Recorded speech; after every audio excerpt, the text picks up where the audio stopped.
consumir e abriu pra me ajudar a ter ideias mais criativas. Foi um mês bem complexo pra mim por causa da minha cabeça. A saúde mental falou: beijo, foi embora a saúde. Só ficou o mental louco, assim, coringada. Mas, querendo ou não, eu fico muito obcecada por algumas coisas. E aí eu consumi alguns conteúdos de forma consciente.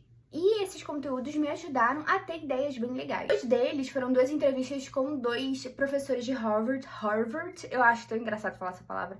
Uma das entrevistas é como a nossa criatividade está relacionada à nossa memória, como a nossa memória está relacionada à nossa criatividade na realidade.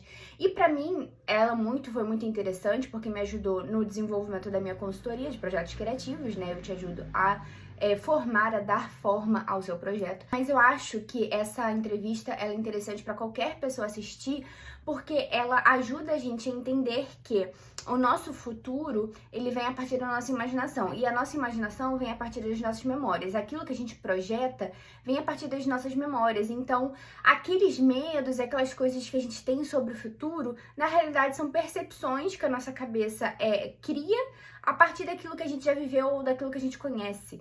É bem interessante assistir essa entrevista, porque ajuda a gente a entender um pouquinho ali sobre o que é imaginação. A outra foi as regras da escrita, que também, apesar de ser sobre escrita, principalmente ele fala sobre a escrita dentro do meio acadêmico, como os acadêmicos eles têm ideias muito boas, mas essas ideias elas se perdem dentro do próprio núcleo dele, porque como ele não sabe se comunicar, não sabe transformar aquela ideia de algo teórico em algo que seja fácil para uma outra pessoa entender, aquela ideia se perde. Então, no fundo, aquela ideia não serve muito para muita coisa, entre aspas, porque ele não consegue comunicar e aquela ideia fica presa só naquele núcleo, né? Então, ele tava falando sobre as regras da escrita no sentido de trazer metáforas, trazer formas de simplificar uma ideia para outras pessoas terem acesso a essa ideia. Então, apesar de ser uma entrevista sobre regras de escrita, no fundo ela fala sobre comunicação, muito bom. Nesse meio tempo, eu assisti 3 filmes que me fizeram pensar muito. Um deles foi A Longa Marcha, o outro foi Pegadores e o outro foi Sociedade dos Poetas Mortos. A Longa Marcha eu gostei tanto que eu passei 2 dias sentada, olhando pra uma parede em branco, tentando entender o significado da vida. E aí, A Longa Marcha vem de um livro, né? E eu fui pesquisar e eu vi que esse livro tem muitas diferenças, assim, com o filme. Então, eu estou bem empolgada pra ler esse livro. Eu achei muito interessante a metáfora de Pecadores e eu adoro filmes e histórias em que os 2 personagens principais ali, eles são irmãos, que a partir da relação entre 2 irmãos a gente consegue desenvolver a história, né? E Pecadores tem muito disso, eu achei muito bom. Sociedade de Poetas Mortos, desses 3 foi o que menos me impactou, mas eu adorei a história também. Sociedade é um clássico que eu ainda não tinha assistido, teve muita coisa interessante que deu pra gente tirar dentro da história sobre crescimento, sobre amadurecimento, sobre a perda da inocência. Eu vou fazer um texto, né, um ensaio só sobre isso que vai ser lá no meu newsletter, sobre como histórias em que o plot acontece a partir da perda da inocência do personagem principal, no geral, são histórias que elas são muito mais comoventes. Eu adoro isso, apesar de, né, o personagem principal precisa sofrer pra isso acontecer. Outra coisa foi o álbum da Ray. Tipo, eu não sei se assim se fala o nome dela, mas essa música Pode Conter Esperança,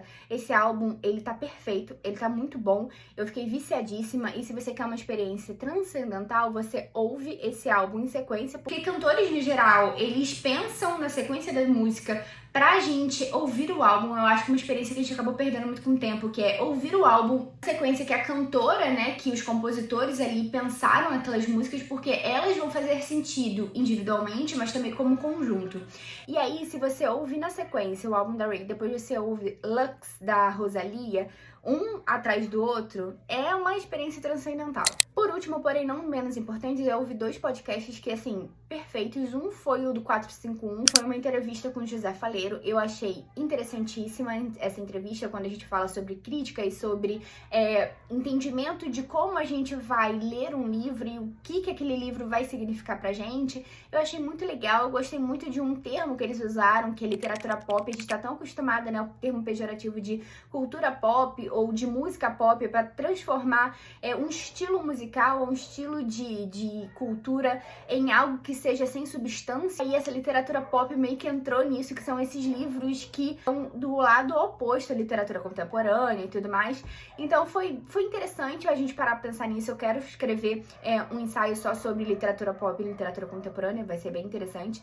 O outro podcast foi um podcast sobre as 5 ordens da ajuda. Ele é um podcast que, na realidade, ele é um livro. E aí tem Renato Freitas, que ele é um terapeuta, e aí ele transformou esse livro em um podcast. Eu não li esse livro, mas eu achei bem interessante o conceito de quais são as nossas ordens de prioridade na vida, como que a gente vai ajudar o outro se a gente não consegue ajudar a si mesmo. Se quiser se aprofundar um pouco nisso, eu acho legal para um entendimento de o que eu posso fazer pelo outro, o que eu posso fazer por mim mesmo, faz todo sentido. E, gente, eu queria falar assim, abril tá sendo um mês muito complexo pra minha cabeça. Eu tô tentando consumir coisas em que eu consigo pensar um pouco fora do que tá aqui me consumindo por dentro. Tentar pensar de forma consciente naquilo que eu tô consumindo é algo que eu tenho feito há um tempo e eu quero trazer mais vídeos assim, trazendo pra vocês semanalmente o que eu consumi de forma consciente pra me ajudar a me desenvolver melhor e a sair um pouco assim da minha cabeça. Espero que vocês tenham gostado.